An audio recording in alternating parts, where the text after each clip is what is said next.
Our scripture reading this morning comes from the Gospel according to Luke, chapter 12, verses 13 through 21. Listen now for God's word for us. Jesus was teaching, and someone in the crowd said to him, "Teacher, tell my brother to divide the family inheritance with me." And Jesus said to him, "Friend, who set me to be a judge or arbitrator over you?" And he said to them, "Take care. Be on your guard against all kinds of greed, for one's life does not consist in the abundance of possessions." Then he told them a parable. The land of a rich man produced abundantly. And he thought to himself, "What should I do? For I have no place to store my crops."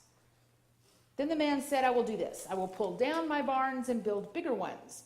And there I will store all my grain and my goods. And I will say to my soul, 'Soul, you have ample goods laid up. You have enough for many years. Relax, eat, drink, be merry.' But God said to the man, 'You fool, this very night your life is being demanded of you. And the things you have prepared, whose will they be?' So it is with those who store up treasures for themselves, but are not rich toward God." This is the word of the Lord. Thanks be to God. I should probably tell you, there's a lot going on in that passage. Normally, the sermons that I preach on Sunday morning are about 1,500 words. That's when I know I have enough. The first version of this one ran close to 2,800. Just looking at the clock to see. I had to cut it down and decide what I wanted to focus on this morning because there's a lot in there. And I decided we've been talking the last 2 or 3 weeks about things that distract us from what we should be focused on. And I thought, that's it. Focus. And I started to hone in on that. But we can't ignore the fact that this is a story about someone who did what we're supposed to do, right? Stored up for later. I mean, you only harvest once a year, right? More or less. And you can't throw it all on the ground if you don't have the barns. I mean, think of the story of the ant and the grasshopper, that old fable. You know, the grasshopper played and sang all summer and spring and summer long, while the ant was busy carrying food back to the ant house. And when winter comes, the grasshopper, who'd had a great time all summer and had mocked the ant for working so hard, starves to death, while the ant and his family are well fed. The moral, because every fable has a moral, the moral of that is that hard work now reaps rewards for later. This is good advice. So what was Jesus trying to say when he told this parable of this man who was doing exactly that, but yet was wrong? Is it wrong to save up, to store up? I don't think so. We just finished 4 weeks of Bible school talking about Joseph and how he saved his family and possibly the world by storing up grain for 7 years because there was a famine coming. We should have some things stored up for an uncertain future. Winter does come. But this passage, this story comes at the end of Jesus giving his followers both advice and warning to be aware yet unafraid. And as he's in the midst of this sermon, the voice comes out from, I'm thinking probably the outer edges of the crowd, that says, "Hey, make my brother give me my half of the money." Probably a younger brother. Because, you know, Jesus had stories about younger brothers. Just 2 chapters earlier, Jesus told a cautionary tale about a younger brother who wanted his half of the inheritance. But that one turned out differently than this one turned out. This one did not have a happy ending. The parable of the rich man and his barns. The best headline of an article I read about this passage says, "I like big barns and I cannot lie." If you didn't get that, sorry. I don't think it's storing up that Jesus is warning us against here. He doesn't tell the crowd to beware of full barns. He tells them to beware of what? Of greed. Because it can take a lot of forms. In the Greek of this passage, Luke uses the word that we translate greed as the same word that's used for covet. Covet is a word that's fraught with meaning, and it goes beyond just wanting or needing. Covet tends to have the connotations of an insatiable need that must be met. In this parable of the rich man and his barns, Jesus doesn't seem to care that the man is rich, even though he has told cautionary tales about rich people before. The problem is not that the man has big barns and a lot of money. The problem comes with the man's inability to know when he has enough. Greed takes all sorts of forms. Bigger barns, bigger houses, bigger cars, better clothes, more office supplies. Gadgets. I love gadgets. I have so many chargers in my house that they're interchangeable at this point. Printers, Post-it notes. It almost is a joke to ask me for a pen. But none of those things are bad to have in and of themselves. When it becomes bad is when. When does it cross the line between wanting and needing into greed? When does it become a problem to store up? Farmer had a bumper crop and a problem. His harvest wouldn't fit into his barns. And his solution, tear down the barns I've got and build bigger barns. Now, a lot of people in this room farm. Tell me, what's wrong with that theory? You might not fill them up next year, right? It's a short-sighted solution, sure, but it's also fairly self-centered.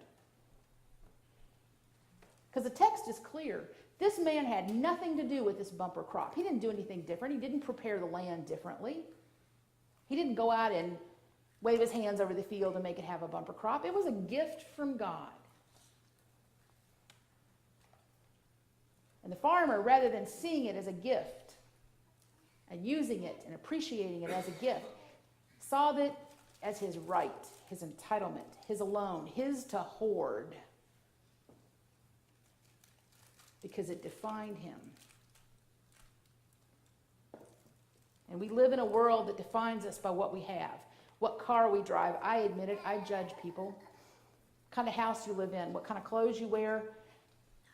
And at some point, quality and quantity get sort of conflated in odd ways, and we begin to think we need both. The truth is, I don't need all the gadgets I've got. We don't need bigger cars. But we live in a world that convinces us that enough is never enough. There's never enough. Bigger, better, new, improved. And if we're not careful, it can turn into an obsession that gets unhealthy really quickly. But it's not just things that can trigger our greed. Other things can too. I have been around people, and I'm sure you have too, and I'm sorry if it's anyone in this room, but people who are so obsessed with their children that you can barely stand to be around them.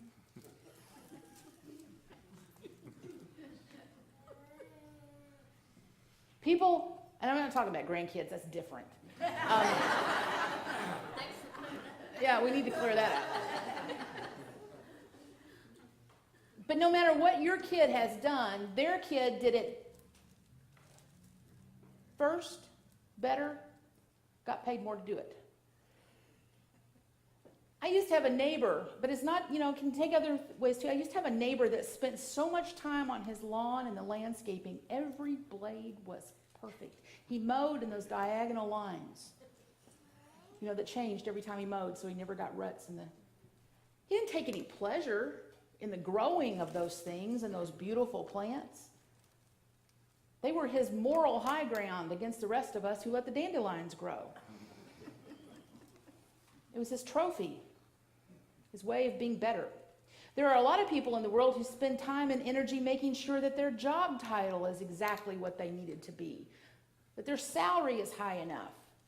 And for some people, the salary is secondary to the power, because power is one of those places where greed easily can take over. If you don't believe me, look at Congress. Greed is not so much about what we want, it's how we want. Because you can get greedy about nearly everything. The man in the parable, the man who shouted out from the back, his desire for part of the family wealth went beyond just wanting his share of the money.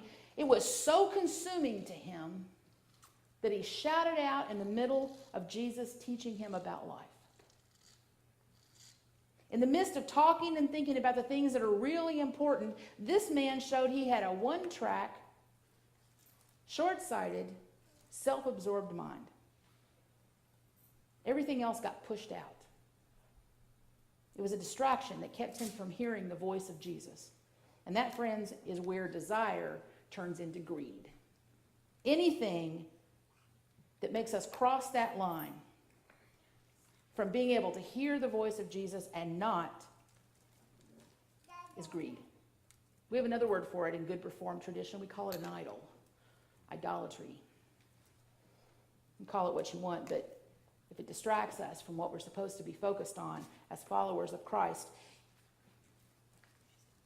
it's the same thing, because it moves us off track. The psalmist says this about where our focus is supposed to be. Trust in the Lord and do good, so you will live in the land and enjoy security. Take delight in the Lord, and he will give you the desires of your heart. Commit your way to the Lord, trust in him, and he will act. Now, that verse has been taken out of context by a lot of people and a lot of preachers in the world who say, God will give you the desires of your heart, but there is no Tesla in my driveway. Because here's what happens when we really listen to the voice of Jesus. Our desires change. We're not so short-sighted. We're not so self-centered. Our desires become what God desires. And what is it that God desires for us? Paul told in the Galatians, it's love, peace, joy, kindness, generosity, patience, faithfulness, gentleness, and self-control. Those are the fruits of the Spirit, not a self-centered trait among them. When we delight in the Lord, put our trust in the Lord, those become our desires. And the beautiful thing about them is they are self-fulfilling desires. I don't need a Tesla to be joyful. Be nice if anybody's got one.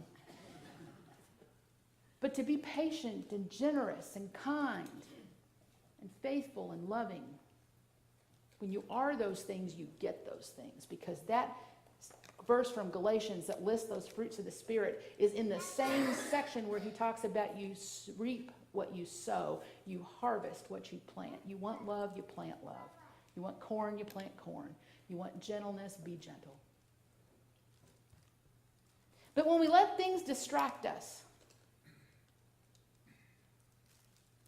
when we lose our focus, we run the risk of trading in the real things for something less.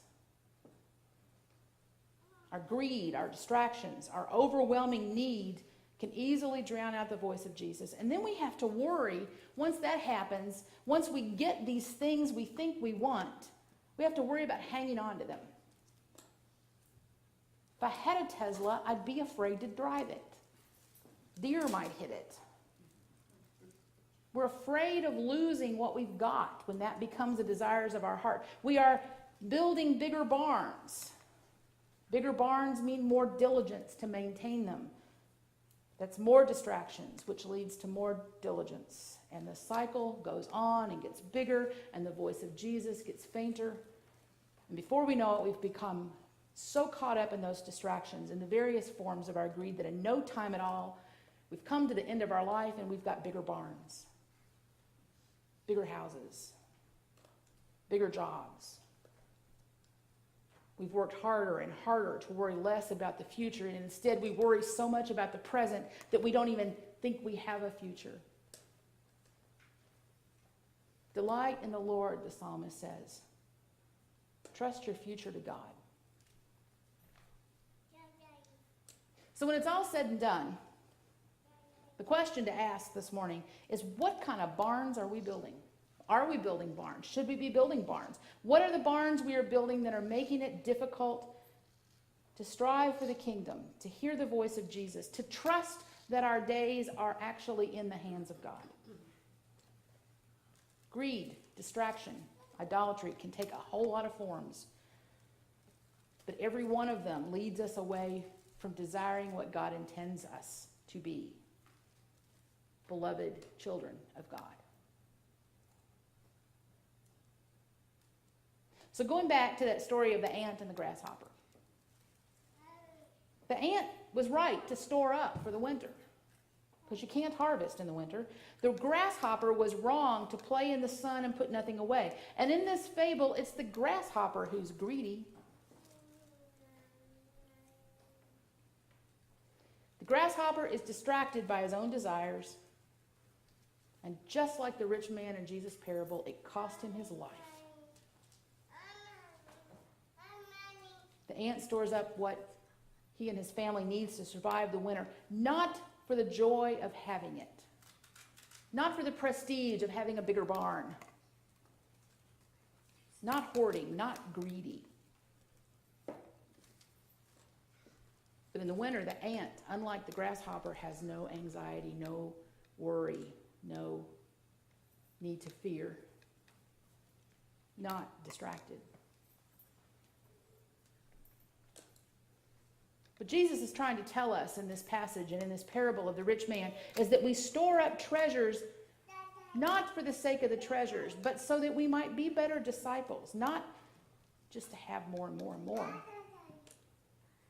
The difference between Joseph in Egypt storing up that grain for 7 years and this man who tore down his barns and built bigger ones is God told Joseph to store that grain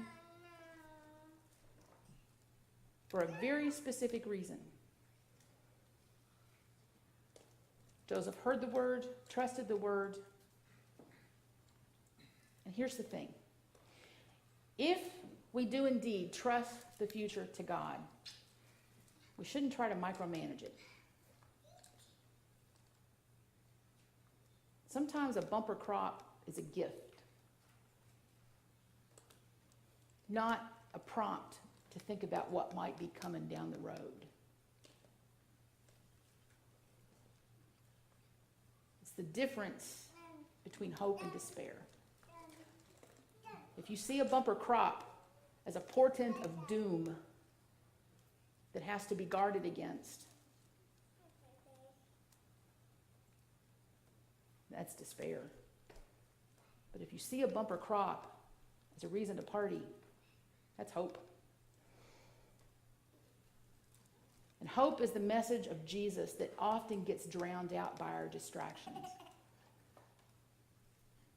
But the good news is news of hope.